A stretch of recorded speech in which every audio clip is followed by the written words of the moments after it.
할렐루야. 오늘도 하나님께서 우리 말씀을 통해서 저와 여러분들에게 큰 은혜를 내리실 줄로 믿습니다. 지난주에 우리 전도사님이 설교를 했습니다. 제가 우리 전도사님 설교를 들으면서 상당히 기쁘고 너무나 좋았어요. 사사롭게는 또 이제 제 제자이면서 또 공적으로는 이제 한 목회자로서 하나님의 말씀을 증거한다는 그 자체가 어떻게 보면 참 정말 대단한 정말 사명인데, 그 사명을 감당하기 위해서 애써서 준비하는 그 모습이 너무나 아름다웠고, 그 설교를 통해서 또 많은 이들이 함께 은혜를 받았다는 것이 제가 상당히 기쁘고 특별히 좀 뿌듯한 그런 시간이었던 것 같습니다. 그러면서 제가 또 한편으로는 개인적으로 상당히 좋았던 것은 전도사님께서 이제 설교를 하는데, 전에도 여러분들한테 말씀드렸지만 저는 이제 설교를 하는 입장이 되다 보니까 제가 설교를 들을 일들이 그렇게 많지가 않아요. 그러다 보니까 어떤 집회라든지 아니면은 이제 목회자들이 모여 있는 그런 모임에 갔을 때에 설교를 듣게 되고, 제가 구태여 찾아보지 않는 이상은 설교를 들을 일이 없고 제가 설교를 이제 오히려 많이 하는 어떤 그런 상황이 되더라고요. 그런 상황 속에서 우리 전도사님이 이제 설교를 하는데, 제가 좋았던 것 중에 하나가 뭐냐면, 전도사님이 설교를 하는데 그 설교의 내용을 들으면서 제가 스펙트럼이 쫙 열리는 거예요. 그러니까 그 무슨 말이냐면, 전도사님이 로마서와 관련돼서 이제 설교를 했단 말이에요. 로마서를 설교를 하는데 전도사님은 물론 이제 시간적으로든 이제 그달에 그 주제가 있어가지고 이제 그 내용까지만 쫙 하겠지만, 저는 이미 교수로서나 또는 아니면 이제 설교를 준비하는 사람으로서 또는 이제 성경 공부를 가르치는 사람으로서 기존에 그 내용에 대해서 알고 있는 다양한 것들이 있단 말이에요. 그 다양한 것들이 있는데 평소에는 그것을 이렇게 끄집어낼 일들이 많지가 않은데, 중요한 건 전도사님이 그날 설교를 하는 그 내용 속에 전도사님의 그 설교 자체만으로도 너무 은혜스럽지만, 그 설교로 인해서 그 시대적인 배경과 그 시대적인 상황 속에서 왜 이것이 일어났는지, 그것이 어떻게 삶으로 적용돼야 되는지, 그것이 조직신학적으로, 성서신학적으로, 고고학적으로 어떻게 오는지에 대해서 갑자기 그게 스펙트럼처럼 쫙 열리는 거예요. 그러면서 그게 불현듯 제게 너무 은혜가 되는 거예요. 그래, 이 말씀이 이렇게 주어지기까지 바울에게 있었던 그 상황들, 그리고 이 바울이 이 이야기를 하기까지 얼마나 많은 고난의 모습이 있었고 또한 사랑하는 모습이 성도들에게 있었을까라는 그 모든 내용들이 저한테 더 크게 확 와닿았던 것 같아요. 그러니까 그 이유는 간단합니다. 왜냐하면은 제가 많은 것을 이미 알고 있고 많은 것을 익혔고 또 많은 것을 배웠고 그것이 제 머릿속에 제 삶 가운데 있기 때문에 조그만 것 하나, 어떤 말씀 하나만 들어도 그것이 내 삶의 인출 단서가 돼가지고 더 풍성해지는 거예요. 그러니까 무슨 말이냐면, 사람은요, 아는 만큼 은혜를 받아요. 사람은 경험한 만큼 그 사람은 그 경험으로 말미암아 내가 풍성하게 그 말씀을 들을 수가 있는 거죠. 여러분 그렇지 않습니까? 여러분들 똑같은 어떤 그 무언가를 본다 할지라도 그것에 대해서 사전적인 지식을 가지고 있는 사람은 그걸 보면서 다양한 각도로 여러 가지로 그것을 이해하고 더 풍성하게 이해를 할 수가 있습니다. 그 여성분들이 프로야구를 별로 안 좋아한대요. 많이 좋아하지 않는데요. 그래서 남자들은 프로야구를 엄청나게 좋아하거든요. 물론 다 그런 건 아니지만, 근데 왜 그럴까라고 생각해 보니까 프로야구는 룰이 상당히 어려워요. 그래서 저거 잡았으니까 아웃 아니야? 근데 아웃이 아닌 것도 있고, 저거는 놓쳤으니까 아웃 아닌지 않아? 그런지 않아. 어떤 일정 범위 안에서 잡으면 인필드 플레이라 그래서 아웃이 되기도 해. 그러니까 다양한 그런 룰들이 있는 거예요. 그러니까 룰을 모르니까 야구를 봐도 그냥 치면 안타인 줄 알고 뻥 치면 홈런인 줄 알고 그냥 그렇게만 생각을 하지 실제로 내용을 잘 모르는 거예요. 그런데 야구의 룰을 아는 사람들은 어떻습니까? 재미있어요. 왜냐면 룰을 아니까 그 룰대로 모든 경기가 진행되니까 룰을 알기 때문에 거기에서부터 오는 그 야구의 감동이 있죠. 그런가 하면 축구는 여성분들도 최근에 많이 좋아하더라고요. 왜냐하면 그렇게 어렵지가 않아요. 룰이 어렵지가 않아요. 그러다 보니까 그렇게 아는 부분에서 상당히 또 잘 알게 돼요. 제가 말씀드리고자 하는 건 이런 겁니다. 내가 많이 알면 많이 알수록, 많이 경험하면 많이 경험할수록 그 부분에 대해서 이해가 빨라진다는 거예요. 저는 여러분들이 하나님의 말씀을 우선 많이 읽기를 원합니다. 저는 하나님과 여러분들이 자주 만나기를 원합니다. 또한 여러분들의 삶 가운데 하나님의 일을 감당할 수 있는 능력들이 더욱더 풍성해지기를 원합니다. 그러면은 여러분들의 삶 가운데 주어지는 고난이든지 아니면 어떤 은혜든지 아니면 주어지는 말씀이라든지 설교라든지 이런 것들이요 확장되어져 가지고 우리의 삶을 풍성하게 하고 그날 우리의 가슴을 더욱더 뜨겁게 할 수 있다는 거예요. 그래서 저는 저와 여러분들이 더욱더 풍성한 은혜를 경험할 수 있도록 더 많은 신앙적 지식과 말씀의 지식이 충만해지기를 원하고, 주님의 은혜를 여러분들이 받았다면 그 은혜를 증거하면서 살다 보면 그 은혜를 증거하는 삶 속에서 여러분들이 경험하는 수많은 것들이 더욱더 풍성하게 여러분과 저의 삶을 변화시킬 줄로 믿습니다. 할렐루야. 특별히 저는 이러한 부분을 그리스도의 고난에 좀 초점을 맞춰볼 필요가 있겠다라는 생각을 해요. 여러분, 그리스도의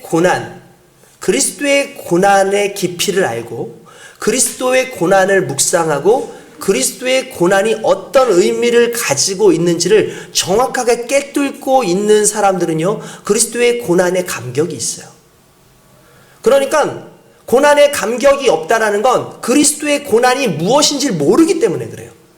그러니까 그리스도의 고난이 어떤 이유로 우리에게 주어졌는지에 대해서 모르면 그리스도의 고난에 대해서 별로 크게 의미를 못 느끼는데, 그리스도의 고난이라는 것이 나와 어떤 관계가 있는지, 그분의 그 고난을 통해서 내가 어떻게 구원을 받는 것인지에 대한 확실한 그 이해가 있으면 그리스도의 고난이 그냥 단순한 고난으로 느껴지는 것이 아니라 사랑으로 느껴지고, 그분의 그 사랑의 확증이 결국 나를 위한 것이었다라는 사실을 알게 된다는 사실이죠. 그래서 여러분은 단순히 이 고난주일에 그냥 와서 주님께서 고난 당하셨구나로만 끝날 것이 아니라 그 고난의 깊이를 묵상하고 그 고난에 대해서 더 깊이 상고하고 그 의미를 오늘 깊이 깨닫는 시간 될 수 있기를 원합니다. 그리고 또 한 가지, 그리스도의 고난을 깨닫기 위한 또 다른 방법 중에 하나가 뭐냐면 우리 삶 가운데의 고난이에요. 무슨 말이냐면 내가 내 삶 가운데 그리스도로 말미암아 겪게 되는 수많은 고난의 크기가 크면 클수록 그리스도의 고난의 깊이가 더 깊어져요. 이 말은 다른 말로 얘기하면 우리는 오늘날 예수 그리스도를 믿기 때문에 고난받고 힘들고 어렵고 그것 때문에 불평하고 원망하고 하지만, 여러분들이 고난을 받으면 받을수록 여러분들이 그리스도 예수의 복음을 증거하다가 받는 고난의 크기가 크면 클수록 우리가 그리스도께서 주시는 그 은혜의 크기가 더 커지는 거예요. 왜냐하면 내가 받는 이 고난을 알기 때문에 그리스도가 어떤 고난을 당했다라는 걸 알게 되거든요. 그러니까 저와 여러분들에게 오늘 중요한 것이 무엇이겠습니까? 그리스도의 고난에 참여하는 자가 되라. 그리스도의 고난을 온전히 주님의 은혜 가운데 내 삶 가운데 받아들이는 귀한 은혜의 사람이 되라.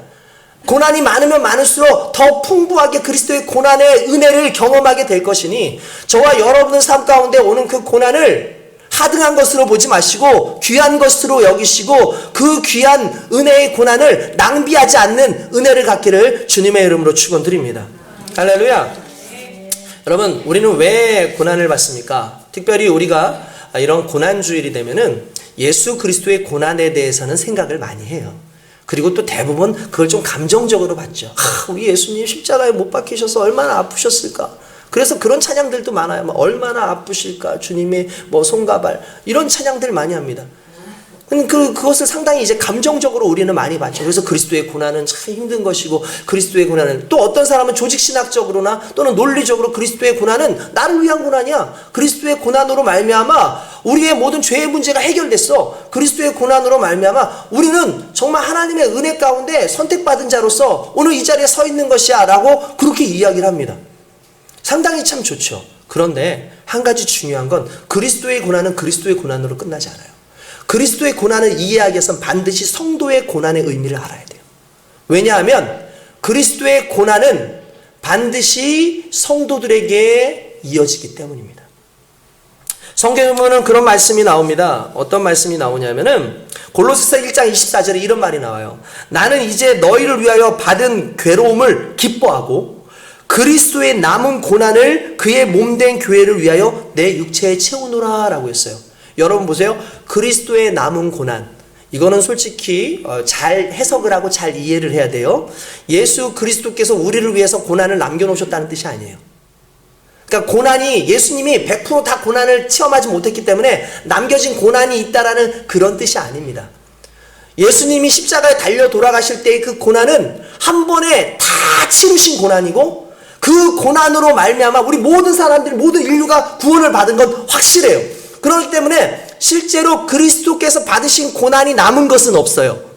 그런데 우리에게 남겨진 고난이라는 것은 동일선상에서 바라봐야 되는 것이 딱 하나 있는데, 그건 뭐냐면 복음을 위한 고난이에요. 복음 증거를 위한 고난. 곧 하나님의 말씀을 증거하고 하나님의 뜻을 따라서 살고 하나님의 복음을 증거하다가 받을 수밖에 없는 그 고난이 우리의 삶 가운데는 남겨져 있다라는 것을 의미하는 겁니다. 그 말을 다른 말로 하면 우리가 그리스도의 고난에 동참한다, 우리가 그리스도의 고난에 참여한다라는 그런 의미를 가지고 있어요. 그러면 하나님, 왜 우리가 그리스도의 고난에 참여합니까? 그리스도의 고난 너무 힘듭니다. 왜 우리로 하여금 그 고난을 받게 하십니까? 라고 얘기한다면 한 가지 아셔야 되는 게 뭐냐면, 내가 고난을 받는 이유는 내가 그리스도와 관계가 있기 때문에, 하나님과 관계가 있기 때문에 받는 고난이라는 사실이에요. 할렐루야. 성경에 보면은 이런 말씀이 나옵니다. 우리 로마서 8장 17절 말씀을 한번 볼까요? 여러분 한번 펴보세요. 로마서 8장 17절, 8장 18절 말씀을 한번 같이 보도록 하겠습니다.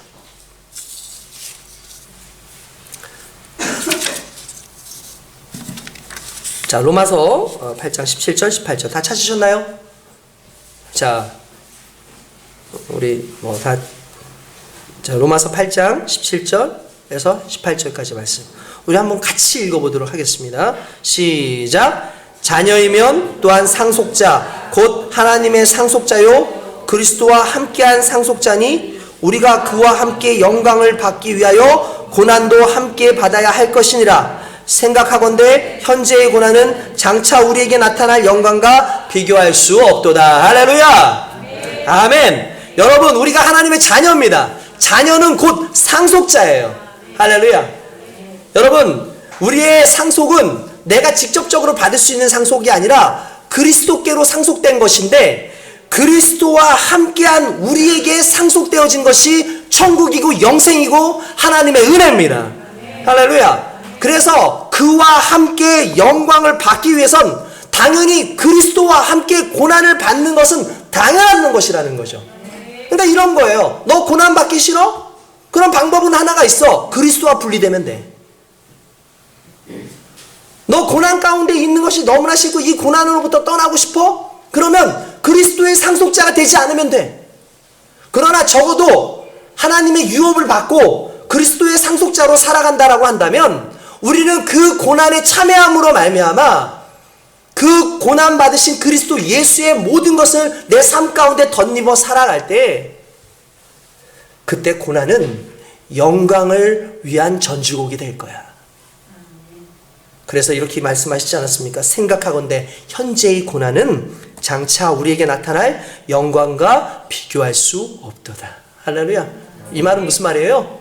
여러분, 우리가 성도라서 고난 받는다는 거예요. 우리가 하나님의 자녀이기 때문에 고난을 받는다는 거예요. 왜 그런 줄 아십니까? 그건 세상 가운데서 거룩한 하나님의 삶을 살아가야 하기 때문에 끊임없이 세상의 공격을 받을 수밖에 없다는 걸 의미하는 거예요. 내가 만약에 그리스도의 복음을 증거하는 그 일에 내가 하나님의 은혜 가운데 고난을 당하고 있다라고 생각하신다면 오히려 기뻐하십시오. 왜냐하면 내가 크리스찬이라는 걸 증거하고 있는 거예요. 내가 크리스찬이라는 걸 증거하기 때문에 고난이 있는 거예요. 여러분 믿으십니까? 내가 크리스찬이니까 고난을 받는 거예요. 거룩한 성도이기 때문에 거룩하지 않은 것들로부터 받는 고난인 거예요. 여러분, 우리가 하나 착각하지 말아야 되는 게 있습니다. 우리가 대부분 생각하는 고난은 어떤 거냐면, 내가 사업이 힘들어요. 내가 이런 일을 하는데 너무 힘들어요. 여러 가지 어려움들이 있었어요. 병이 생겼어요. 이런 것 저런 것들이 생겨가지고 내 삶이 너무너무 힘들어요 라고 하면서 그걸 고난이라고 얘기했는데, 실은 성경에서 말하는 고난은 그런 고난이 아니에요. 어떤 내 삶 가운데, 내 인생 가운데 문제가 생겨가지고, 또는 어쩌면 내 감정적으로, 아니면은 내 생활의 태도의 문제에 있어서 생겨났던 어떤 그 고난의 모습들을 마치 그리스도의 그 복음 안에서 받는 고난인 것처럼 착각할 때가 있어요. 하나님께서 받으라고 했던 이 고난은 철저하게 복음 중심의 고난입니다. 그 말은 다른 말로 하면 복음을 증거하다가 받는 고난, 복음을 지키기 위해서 살다가 받는 고난, 이 복음 안에서 정말 하나님의 영광을 나타내기 위해서 살다 보니까 내 삶 가운데 있는 어려움들, 이런 것들을 고난이라고 얘기했지, 내가 돈 벌어 먹는데 내가 세상 가운데에서 좀 뭔가 좀 잘 나가서 공부하기 위해서, 그 공부하기 위해서 어려운 거, 돈 벌기 위해서 어려운 거, 그걸 고난이라고 얘기하지 않았어요. 여러분 착각하지 마세요. 아, 그래, 내가 이 고난을 잘 이겨내면 내가 더 부자 되겠지, 내가 이 고난을 이겨내면 내가 더 큰 상을 받겠지. 아니에요. 이미 우리는 상을 받았기 때문에 고난을 받는 거예요. 이미 우린 천국을 얻었기 때문에 지금 고난을 받는 거예요. 이걸 이겨내가지고 더 큰 어떠한 영광을 누리겠다, 맞는 말이죠, 나중에는. 그러나 우리는 이미 영광을 받은 존재이기 때문에 세상 가운데서 끊임없이 그것이 우리에게 시험으로 다가오고 우리를 어렵게 한다는 사실을 믿으시길 주님의 이름으로 축원드립니다. 여러분, 그게 바로 그리스도의 고난에 참여하는 우리의 삶의 그 정체성인 거예요. 할렐루야. 여러분, 성도의 고난이 왜 가치가 있습니까? 그것은 우리가 받는 고난은 하나님의 복음과 함께 있는 고난이기 때문에 그렇고, 결국 그 고난을 통해서 복음이 드러나고, 그 복음이 드러남으로 말미암아 하나님의 나라가 확장되어지기 때문에 나타나는 그러한 하나님의 은혜의 복음이라는 걸 믿으시길 주님의 이름으로 축원드립니다. 여러분, 그렇습니다. 우리는 그런 인생이에요. 고난을 자꾸 이상한 식으로 해석하면 안 됩니다. 내가 좀 힘든 거, 내 욕심 부리다가 힘들어진 거 고난이다. 아, 그거는 고난 아니에요. 그냥 나의 욕심으로 말미암아 나타나는 결과론적인 것이지. 그렇기 때문에 저와 여러분들이요, 오늘 이 말씀에 대해서 좀 깊이 있게 생각을 해야 됩니다. 제가 베드로 전서를 살펴보다가 베드로 전서의 아주 독특한 특징을 하나 발견했어요. 그 성경에 고난이라는 단어, 제가 이거 종종 좋아하잖아요. 고난이라는 단어가 몇 번 나올까요? 성경 전체를 통틀어서 그냥 찍어보세요. 어차피 여러분 못 맞춰요. 제가 보기엔 마치 능력이 안 돼. 안 읽어봐서, 안 세봐서. 그죠? 자, 몇 개가 될 것 같아요? 고난이라는 단어가 몇 번 나올까요? 몇 번일 것 같아요? 어마어마하게 많을 것 같지 않습니까? 그죠? 고난이라는 단어를 세보니까 119번 나와요. 생각보다 적네. 그죠? 적다는 생각 안 들었어요? 전 딱 살펴보다, 생각보다 적은데? 구약만 해도 상당히 고난이 많이 나오지 않을까? 그런데 정작 고난이라는 단어가 나오는 게 119개예요. 그러면 고난이라는 단어가 제일 많이 나오는 데가 어딜까요? 시편이에요. 시편이 나오는데, 보고 있어? 시편이 나오는데, 시편에서는 18번이 나와요. 고난이라는 단어가. 근데 여러분 알겠지만 시편이 몇 편까지 있어요? 네, 150편까지 있어요. 150편 중에서 18번 나와요. 베드로 전서가 신약에서는 가장 많이 나오는데, 베드로 전서는요, 여러분들 5장밖에 안 돼요. 5장. 5장이에요. 몇 번 나오냐면 17번 나옵니다. 5장밖에 안 되는데 17번이 나와요. 어마어마한 것 아니겠습니까? 이건 어마어마한 숫자인 거죠. 다른 것에 비하면 짧은 그 장 안에 17번이나 되는 고난이라는 단어가 계속 수식이 되고 나와 있어요. 오늘 읽은 본문 속에서도 고난에 대해서 고난, 이렇게 내용이 나와요.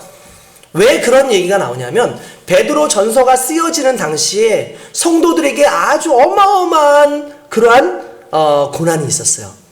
그 고난이 뭐냐면 네로 황제의 고난이었습니다. 여러분들 아시겠지만 이 네로 황제가 시가지에 불을 지르지 않습니까? 일설에 의하면 불을 질러가지고 찬란하다 로마여 하면서 시를 짓고 눈물방울로 이렇게 해가지고 했다고 막 그렇게 얘기를 합니다. 근데 정확하게 이게 네로가 질렀는지 안 질렀는지에 대해서는 정확한 건 없어요. 그냥 나중에 흘러나오는 내용일 뿐이에요. 어떤 사람들은 네로가 로마를 별로 안 좋아했대요. 그래서 새로운 신시가지를 만들고 싶은 마음에 그걸 불을 질렀다라는 얘기도 있고, 대부분 우리나라에도 지금 서울이 대부분 인구가 밀도가 엄청 높잖아요. 그러니까 이 사람들이 여기에 다 모여 있으니까 너무 불편한 부분들이 많아요. 그래서 로마에 불을 질러가지고 실제로 3분의 1 이상이 다 탔어요. 그러니까 그 사람들이 당장에 먹고 살기가 힘든데 중요한 건 그 사람들을 자꾸 좀 떨궈내야 되니까. 그래서 불을 질렀다라는 그런 이야기가 있습니다. 그걸 뭐 정치적으로 사용했든 아니면 자기의 어떤 문학적인 것을 위해서 사용을 했든 중요한 건 큰 불이 났는데, 불이 다 나고 나니까 문제가 생겼어요. 뭐냐 하면 사람들이 민심이 안 좋아. 그래서 소문이 안 좋게 돌았어. 이거 네로 황제가 미쳐가지고 이거 이렇게 불을 지른 거다.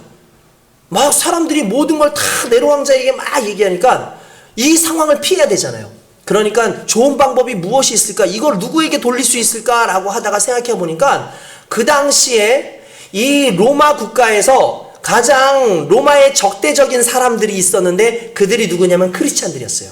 왜냐하면 로마는 그 황제를 주라고 불러요. 주라고 불러요. 그런데 유일하게 황제를 주라고 부르지 않는 사람들이 있었으니 그 사람들이 누구겠습니까? 크리스찬들인 거죠. 크리스찬들은 주라고 부르지도 않을 뿐만 아니라 오직 우리 예수님만 주인이라고 얘기를 합니다. 그러니까 항상 저 사람들을 지켜볼 수밖에 없는 거예요. 저거 언제 한번 이렇게 우리를 좀 이상하게 전복하려고 하지 않을까? 사람들을 이렇게 꼬셔가지고 좀 이상한 무리들이 되는 건 아닌가? 막 그런 고민들을 좀 하고 있었던 찰나에 잘 됐다. 이번에 이렇게 하자. 어차피 여러분 크리스찬들에 대한 이상한 소문들이 있었어요. 그들이 툭하면 이렇게 합니다. 그들은 근친상간하는 사람들이다. 왜 그러냐면 여러분 호칭이 뭐예요? 우리 예수 믿는 사람들은? 형제, 자매. 근데 부부끼리도 형제요 자매요 그래. 심지어는 자녀들한테도 형제요 자매요라는 말을 쓰는 거예요. 너무 공공연하게 형제 자매라는 단어가 나오니까 소문이 나기를 저들은 근친상간하는, 가족들끼리 결혼하는 이상한 그런 집단이다라는 소문이 났고, 심지어 어떤 소문까지 나냐면 저들은 식인을 한다. 왜 그러냐면 포도주를 먹고 떡을 떼는 그 성찬식에 이것은 주님의 피입니다, 이것은 주님의 살입니다 라고 얘기하니까 소문에 들리기엔 저 사람은 살을 먹어? 저 사람들이 피를 먹어? 그럼 저 사람들은 좀 뭔가 이상한데, 이러한 마침 소문들이 있는 상황에 뭐라고 하냐면 그들이 불을 질렀다 라고 소문을 내버렸어요. 그러면서 그들을 잡아들여라 라고 하기 시작하니까 그때부터 로마에 살고 있었던, 그리고 로마가 다스리고 있던 모든 지역에 있었던 크리스찬들이 고난을 당하는 상황이었는데, 그때 베드로가 로마에 있었다라는 그런 이야기가 있습니다. 수많은 사람들이 고난을 당하고 있고 위험을 당하고 있던 그때에 베드로는 이 고난이라는 것이 여러분 정말 우리를 힘들게 하지만 여러분들 이 고난을 피하지 마십시오. 이 고난을 통해서 하나님께서 주시는 그 불시험을 통해서 연단받은 우리가 더욱더 영광스러운 가운데 거할 수 있습니다 라고 얘기하는 거예요. 무슨 말이냐면 성도한테 힘을 주는 말이었어요. 이 고난을 오히려 역설적으로 얘기해요. 우리가 고난이 있는 것은 사생아가 아니기 때문입니다. 고난이 있는 것은 하나님의 복음을 지키고 있기 때문입니다. 고난이 있는 것은 우리의 신앙을 빼앗으려는 수많은 사람들 속에서 우리를 지키고 있기 때문에 고난이 있는 겁니다라고 이야기를 하고 있었다는 사실이에요. 그러니까 이 베드로전서에는 고난이라는 단어가 많이 나올 수밖에 없는 거죠. 이 고난이라는 것을 이야기하면서 결국 베드로가 무엇을 성도들한테 이야기하고 싶었겠습니까? 고난은 잠깐이지만 우리에게 주어진 저 영생은, 영원한 저 하늘은 지금부터 끝까지, 아니 끝없이 우리에게 펼쳐질 하나님의 선물이야. 그것을 붙잡기 위해서, 그 영광스러움을 붙잡기 위해서 잠시의 고난을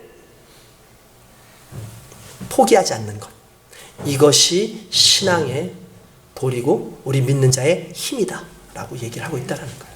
할렐루야. 오늘 저와 여러분들이 그렇게 되기를 원합니다. 여러분 우리 고난당할 때 억울하다고 생각하지 않습니까? 왜 우리 믿는 사람들만 고난당해요? 여러분 예수를 믿기 위해서 고난당하는 게 많죠. 예수를 안 믿었으면 받지 않을 고난을 우리는 예수를 믿기 때문에 받아요. 우리가 예수를 믿지 않을 때에는 함부로 살아도 되는 그 삶을 예수를 믿기 때문에 더 이상 그렇게 살지 않아요. 우리가 예수를 믿기 때문에 그 예수로 인해서 주어져 있는 수많은 문제와 고난 가운데에서 우리는 그것을 그냥 받아들이는 이유는 우리의 정체성이 예수로 인한 정체성이라는 거죠. 그래서 우리는 이 고난을 하나님의 은혜 가운데서 온전히 받는 귀한 부분이 있어야 될 줄로 믿습니다. 억울합니다. 진짜 억울합니다. 근데 베드로가 이렇게 얘기해. 재밌는 얘기를 했어요. 야, 선을 행함으로 고난을 받는 것이 하나님의 뜻일진데 악을 행함으로 고난하는 것보다 낫지 않냐? 이렇게 얘기해요. 무슨 말이냐면 악한 일 하다가 고난받는 건 당연한 거잖아요. 근데 우리는 악한 일 하지도 않았는데 고난을 받는단 말이에요. 그래서 억울하대. 어떻게 이럴 수가 있어요? 정말 억울합니다. 근데 베드로는 다르게 생각을 해요. 야, 생각해봐. 네가 죄를 지어서 죄인이라서 고난을 받는 거 그거 억울하진 않겠지만 네가 죄인이란 뜻이잖아. 근데 네가 죄가 없는데 선한데도 불구하고 네가 지금 고난을 받고 있다는 건 너가 죄인이라서가 아니라 하나님의 백성이기 때문이야. 그러니까 그것을 감사해라 라고 얘기를 하고 있는 거예요. 성경에 보면은 베드로전서 20장부터 보면 이렇게 나옵니다. 죄가 있어 매를 맞고 참으면 무슨 칭찬이 있으리요. 그러니까 죄를 여러분들 보세요. 죄가 있어가지고 여러분들 매를 맞았어요. 그래서 참았어요. 그러면 여러분 칭찬 받습니까? 칭찬해줘야지. 너 죄 지었지만 그래도 이 매 맞는 거 잘 견뎠어. 칭찬할게. 이렇게 얘기하는 사람 있어요? 오히려 뭐라 그럽니까? 저거 더 때려야 되는데 요 정도만 해도 다행인 줄 알아? 이렇게 얘기하겠죠.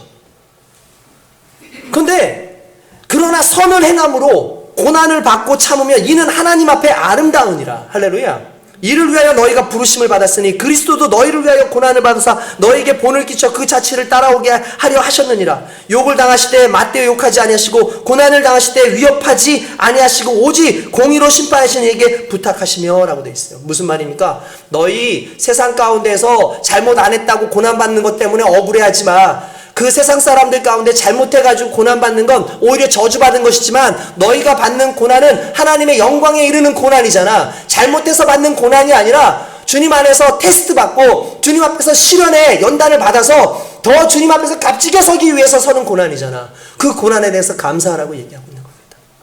그래서 우리 크리스찬들의 고난은 가치가 있는 고난이라는 걸 믿으시고 주님의 이름으로 축원드립니다. 할렐루야. 여러분, 그게 우리의 고난의 특징이라는 거예요. 여러분, 왜 우리가 고난받을 때 종종 억울할까요? 비교되어지는 거예요. 비교되어지는 거예요. 다른 것들이 자꾸 비교되어지는 거예요. 왜 나는 고난을 이렇게 받지? 상대적인 고난인 거죠. 그냥 내가 지금 한 100만 원으로 살고 있는데 100만 원은 너무 쩔쩔쩔쩔 거리고 있는데 저 집사님은 한 1000만 원을 가지고 그래도 잘 살고 있는 것 같아.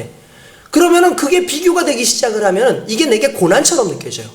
오늘날 삶을 살아가는데 고난이 고난처럼 느껴지는 이유가 뭐냐면 세상과 비교하는 거예요. 우리가 세상과 비교하니까 그게 내게 고난처럼 느껴지는 거예요. 실은 자세히 생각해보면 세상이 갖지 아니한 걸 우리는 가지고 있거든요. 근데 세상의 것으로 비교를 하려고 그러다 보니까 고난이 기쁨으로 여겨지지 않죠. 물론 고난이 쉬운 건 아니에요. 근데 그 고난을 자랑스럽게 여기지 않아요. 성경에는 뭐라고 되어 있습니까? 고난받을 때 부끄러워하지 말아라 라고 얘기하고 있어요. 오히려 고난받을 때 영광스럽게 생각해라. 왜냐하면 너희가 가진 것이 그 소망이 크기 때문이다 라고 말씀하고 있는 거죠. 여러분, 비교하지 마십시오. 여러분들이 고난이라고 생각하는 이유는 자꾸 사람들과 세상과 비교하기 때문에 고난이라고 생각하는 거예요. 그러나 오히려 반대로 우리가 가진 것이 너무나 값지기 때문에 그것을 위해서 고난당하고 있다는 걸 느끼고 있다면 여러분들의 그 고난은 오히려 자랑거리가 될 수 있다는 거예요. 전에 한번 여러분 말씀드리겠지만 행복지수에 대해서 한번 이렇게 봤더니 전 세계적으로 한 10년 전, 10몇 년 전에 세계에서 가장 행복한 사람들이 누굴까라는 걸 조사를 했어요. 그랬더니 여러분들 미국이나 이런 스위스나 이런 아주 좋은 나라가 될 것 같은데 그게 아니라 부탄 그리고 네팔 이런 사람들이 상당히 행복지수가 높았던 거예요. 근데 우리가 아는 건 그 사람들 가난하잖아요. 많이 가지고 있지 않은데도 불구하고 행복지수가 높고 우리나라의 행복지수는 거의 바닥이었어요. 우리나라 사람들의 행복지수는.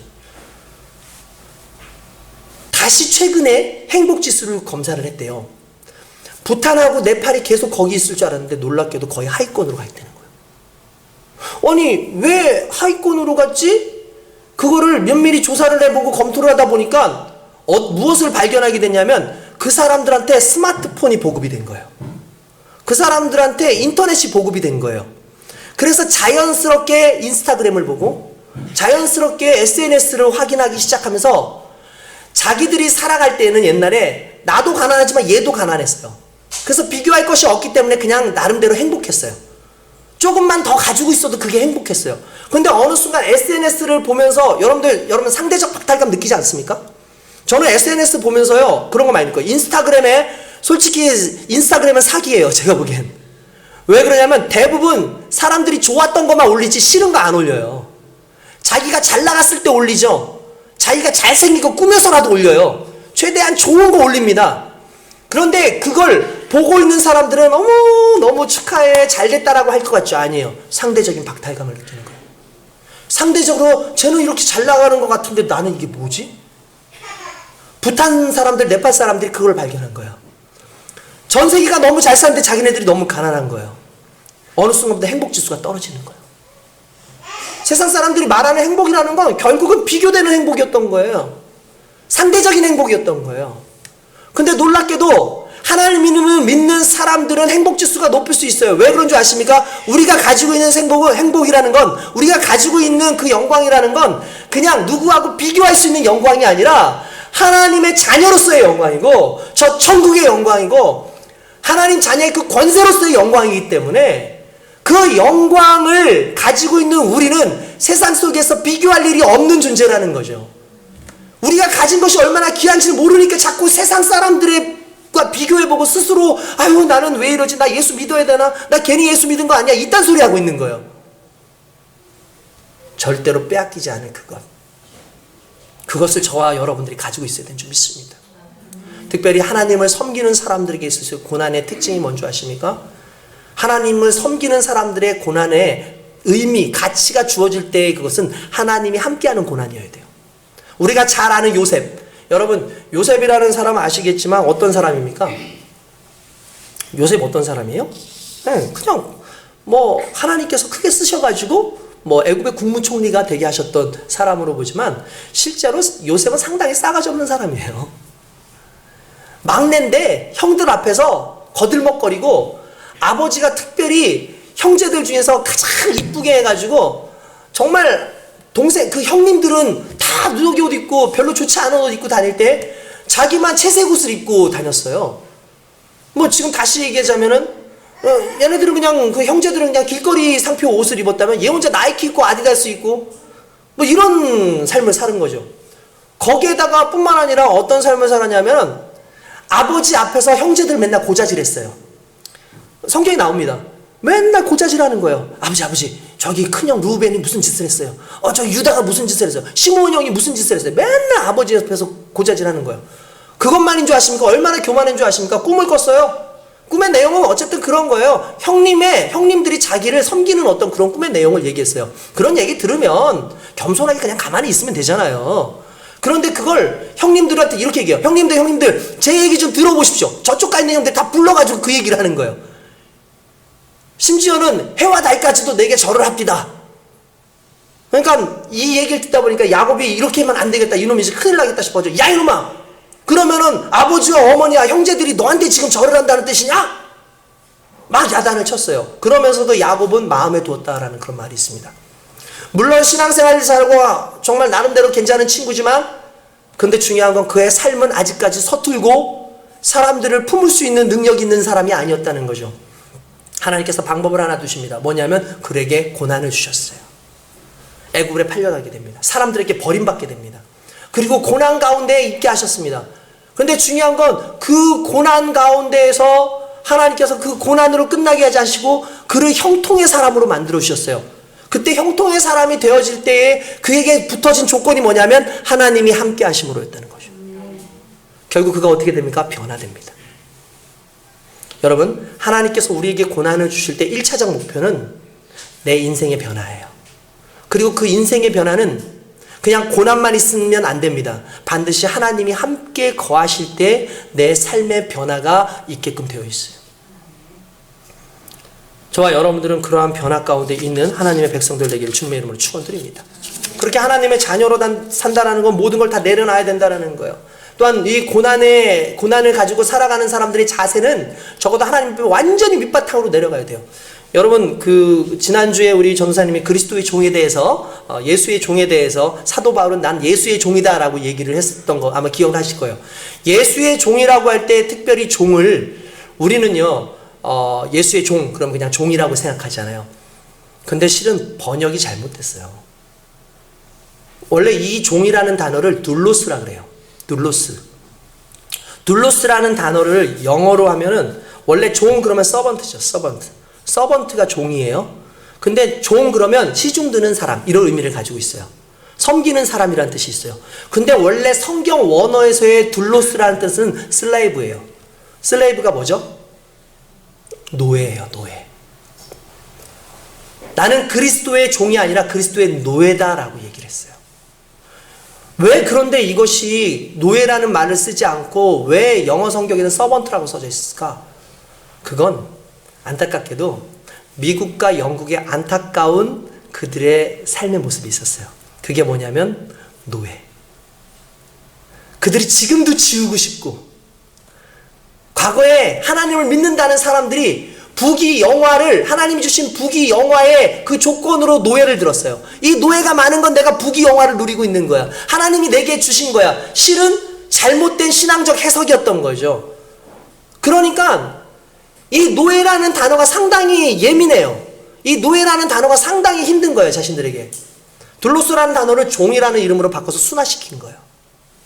그러나 노예는 그런 게 아니죠. 여러분, 노예는요 스스로의 어떤 무언가를 할 수 있는 존재가 아닙니다. 엄히 말하면 둘로스는 노예 정도가 아니라 그 주인의 부속품이란 뜻 또는 전리품이란 뜻을 가지고 있어요. 그래서 주인과 하나로 존재하는 것이라는 그런 의미를 가지고 있습니다. 그러니까 고대의 수중전 같은 거 보면은 여러분 배 밑에 함선에 항상 노를 젓는 노예들이 있었어요. 그 노예들을 시킵니다. 무조건 노예들을 시키는데 노예들은 다리를 묶어요. 혹시 배너 보셨습니까? 배너 영화 보면은 노예들은 다리를 항상 이렇게 묶어놔요. 묶어놓는 이유가 뭐냐면 배가 침몰을 하잖아요. 이거 풀어줄까요? 안 풀어줄까요? 안 풀어줘요. 왜냐하면 그 배의 부속품이에요. 노예는 그 배의 부속품이에요. 죽든 살든 끝까지 노를 저어야 돼요. 얘네들은. 그러니까 그런 게 노예예요. 그러니까 노예라는 건 그냥 부속품이야. 노예는 노예로서 인격이 존재하지 않아요. 여러분, 이게 왜 중요한 줄 아십니까? 세상에 하나님 죄의 종이라는 단어가 있어요. 죄의 종. 그러면 죄의 종 해석 어떻게 해야 된다고? 죄의 노예라는 말로 해석을 해야 돼요. 이 말은 무슨 말이냐면 이런 거예요. 죄의 종이라는 건, 죄의 노예라는 것은 그렇다면서 누군가 이 죄가 우리한테 뭔가를 시키면 내가 행해야 하는 것처럼 이렇게 들리면은 나는 문제가 아니고 이 죄가 시켰기 때문에, 저 악이 시켰기 때문에 내가 한 거예요 라고 그렇게 얘기할 수 있잖아요. 그런 뜻이 아니라 나는 죄의 한 부분인 거예요. 내가 죄에 속해 있으면 나는 죄의 한 부분인 거예요. 이해되십니까? 죄는 나쁘고 나는 그래도 그보다 덜 나쁜 그런 개념이 아니라 죄의 종이라는 건 그냥 나 자체가 죄인 거예요. 그러면 달리 말해서 예수의 종이라는 것은 나는 그냥 예수의 부속품인 거예요. 그냥 예수의 부속품인 거예요. 그러니까 예수의 고난은 내가 당연히 받을 수밖에 없는 거예요. 그 당연히 받는 그 고난 안에 나는 아무것도 아닌 거죠. 이게 고난을 당하는 우리의 삶 가운데 있어서의 하나님을 향한 그 은혜고 능력이고, 그리고 주님을 향한 우리의 가슴이어야 된다는 거예요. 우리는 주님의 전리품입니다.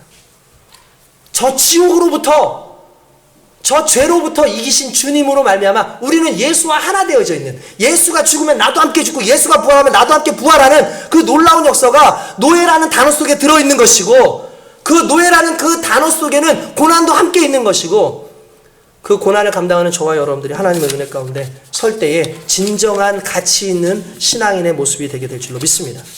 할렐루야. 할렐루야. 아멘. 그렇습니다. 우리 주님 안에서 저와 여러분들의 신앙은 그런 모습이죠. 고난이 복음과 만나질 때 가치가 생깁니다. 우리 옆에 있는 분들하고 이렇게 합시다. 고난이 복음과 만나면 가치가 생긴다. 시작. 고난이 복음과 만나면 가치가 생긴다. 할렐루야. 여러분, 고난은요 복음과 만나질 때 그때 가치가 생기는 겁니다. 여러분들의 고난이 복음과 만나지 않으면 그 고난 아니에요. 여러분, 1866년 8월 조선의 땅에 복음화를 위해서 제너럴 셔먼호를 타고 왔던 청년이 한 사람 있었는데 그는 선교사 토마스 선교사였습니다.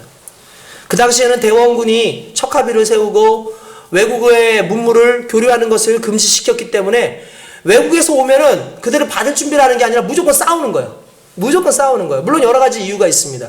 그런데 그 중에서 잘 아는 그 토마스 선교사가 타고 있던 제너럴 셔먼호는 그냥 상선이었어요.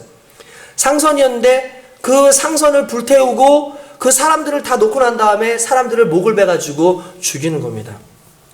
다른 사람들은 돈을 벌기 위해서인지 모르지만 이 토마스 선교사는 말 그대로 그리스도의 복음을 하나님께서 너는 가서 조선으로 가서 복음을 증거하라는 그 말씀을 듣고 가서 복음을 증거를 하기 위해서 왔는데 첫 발을 딛자마자 그냥 그대로 목이 잘려서 죽었어요. 그냥 첫 발을 닿자마자. 여러분 이 고난 누가 보상해 줄 겁니까? 이거 의미 있는 거 맞아요? 여러분 전에 한번 말씀드린 적이 있었던 것 같은데 짐 엘리엇이라는 청년이 있었습니다. 그가 결혼을 하고 얼마 있지 않아서 그는 아우카 부족이 살고 있는 그런 남미에 가서 복음을 증거하는데 복음을 증거하러 가서 비행기가 딱 내리자마자 거기서 복음을 증거하러 딱 가는데 그냥 날아오는 창에 찔려가지고 죽었어요. 이거 의미 있는 겁니까? 이 고난 의미가 있나요?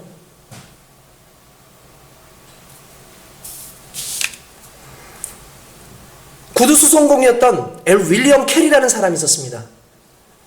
이 사람이 최초로 해외 선교회를 설립했는데 1793년 인도에 선교사를 첫 번째로 파송을 했는데 한 명의 개종자도 없었어요. 7년 동안. 그리고 그 선교를 하다 보니까 아들이 죽고요. 아내가 정신병이 도져가지고 결국 정신병원에 넣어야 되는 상황이었습니다. 의미가 있나요? 이 사람의 이 복음, 이 고난이 이 사람에게 의미가 있나요? 우리가 겉으로 보면 아무런 의미가 없어 보이죠. 이 상황만 보면 의미가 없어 보이죠. 내가 죽었는데? 그런데 어떻게 된 줄 아십니까? 토마스 선교사가 죽던 그날 토마스 선교사가 자기가 가지고 있던 성경을 자기의 목을 치는 한 사람한테 줬어요. 이거 당신이 가져요. 그리고 예수 믿으세요.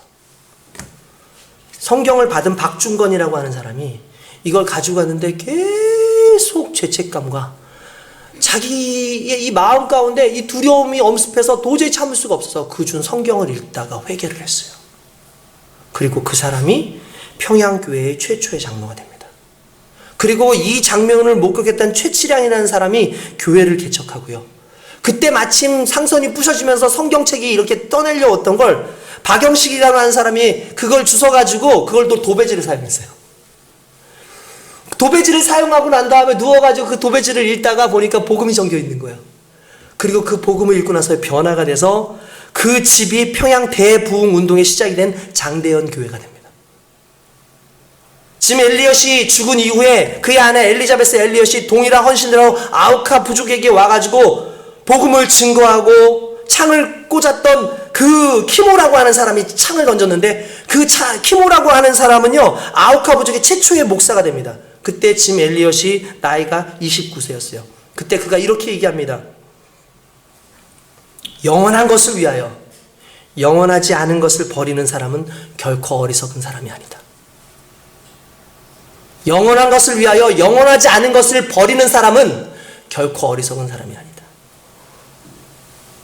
윌리엄 캐리가 계속해서 복음을 증거하고 선교회를 세워서 되었을 때 44개의 언어로 성경을 번역하고 1000개가 넘는 교회를 개척하고 훗날 근대 선교의 아버지라고 불리우는데 그 사람의 나이가 그때가 32세였어요. 무슨 말이냐면 하늘의 미랄 같고 죽은 것 같은데 그 안에서 복음은 살아있다라는 거죠. 그게 고난의 의미예요.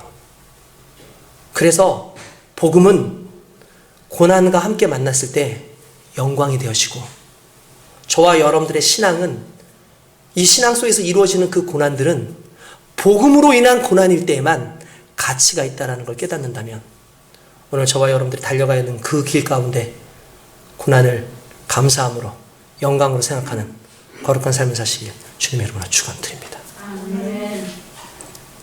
그리스도의 고난을 내 삶 가운데 고난으로 전환해서 그 그 복음을 증거하다 살아가는 인생. 그게 저와 여러분들의 삶이 되기를 주님의 이름으로 축원드립니다. 기도하겠습니다.